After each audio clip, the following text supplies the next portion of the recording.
مجھے ایک صاحب کہنے لگے کہ میرے ساتھ جاپان چلیے، تو میں نے کہا کہ میں یہاں کافی مصروف ہوں. تو انہوں نے مجھے کہا کہ آپ ذرا چل کے دیکھیے تو صحیح، آپ کو 29 سال ہو گئے ہیں تبلیغ کرتے ہوئے، سمجھاتے ہوئے، اور 40 برس آپ کے والد گرامی کو بھی ہو گئے، اور پھر اس کے بعد آگے بھی آپ کے مشائخ، اور اسی طرح آپ اب مبلغین تیار کر رہے ہیں، جمعہ میں بھی یہی خطبہ ہوتا ہے، اجتماعات میں بھی یہی گفتگو کرتے ہیں. تو آپ جو تبلیغ کر رہے ہیں اور لوگوں کو یہ بتا رہے ہیں، یہ کوئی میرا فلسفہ نہیں ہے تو میں آپ کو جس کا پابند بنانا چاہتا ہوں، یہ تمہارے رسول کی سنت ہے.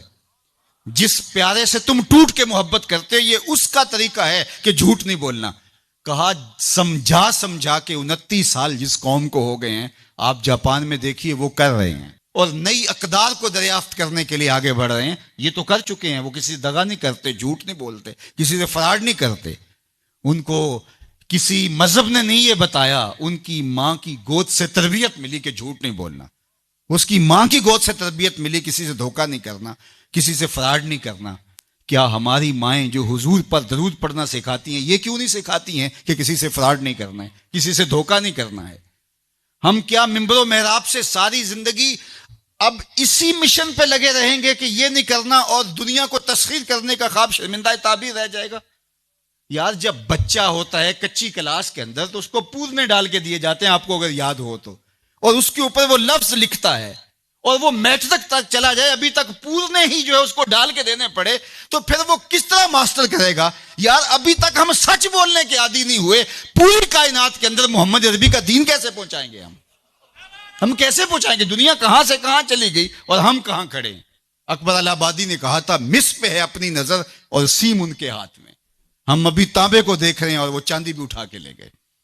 اب وہ کائنات کو تسخیر کرنے جا رہے ہیں، اور ہمارا بھی یہ مرحلہ طے نہیں ہوا کہ ہم سائے کو تنگ نہیں کرنا چاہیے، ہمارا یہ مرحلہ طے نہیں ہوا کہ کسی کو تکلیف نہیں دینی چاہیے. انسانی سوسائٹی، انسانی معاشرت کے خد و خال ہیں واضح، اور اسلام نہ بھی ہو تو کفر کے معاشروں کے اندر بھی یہ پایا جا رہا ہے کہ ہم سائے کو تکلیف نہیں دینی، کسی کو دکھ نہیں دینا، فراڈ نہیں کرنا، جھوٹ نہیں بولنا، 2 نمبر چیز نہیں بیچنی. اور ہم کیا ہیں؟ ہم تو دوائیوں کے اندر بھی ملاوٹ کر لیتے ہیں، اور مسلمان ہم ہیں جیسے ہم عاشق رسول ایسے زمانے میں کوئی نہیں. اور جو جان بچانے والی دوائیاں ہیں ان کے اندر بھی ہم ملاوٹ کرتے ہیں. ہمیں شرم آنی چاہیے. ہم کھڑے کہاں ہیں؟ دل مسلمان ہے تیرا نہ میرا، تو بھی نمازی میں بھی نمازی، پڑھے جائیں نمازیں، یہ ٹکرے ہیں اور کچھ نہیں ہے.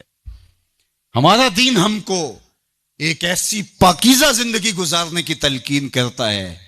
یار ہمارے سامنے حضور کا نقشہ ہو، ہمارے سامنے حضور کی تعلیمات ہوں، اتنا نور برس رہا ہو ان کی سیرت کے انوار کا، اور پھر بھی ہم اپنی زندگی جو ہے وہ درستی نہ کر پائیں، تو پھر کیا ساری زندگی ہم یہی کام کرتے رہیں گے؟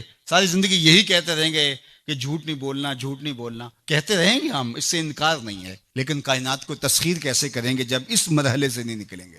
تو میری آرزو یہ ہے کہ دیکھو، میں نے اپنی قبر میں جانا ہے، آپ نے اپنی لحد میں اترنا ہے. میں اور آپ اپنے آپ کو یہ مت سمجھیے کہ وہ سنورے گا تو معاشرہ ٹھیک ہوگا. معاشرہ ٹھیک ہو نہ ہو، مجھے ٹھیک ہونا ہے. مجھے اپنی زبان کو کبھی بھی جھوٹ کی بدبو سے متعفن نہیں ہونے دینا. مجھے کبھی بھی کسی کو اذیت نہیں دینا، چاہے وہ میرا ہمسایہ ہے یا میرا دشمن بھی کیوں نہ ہے.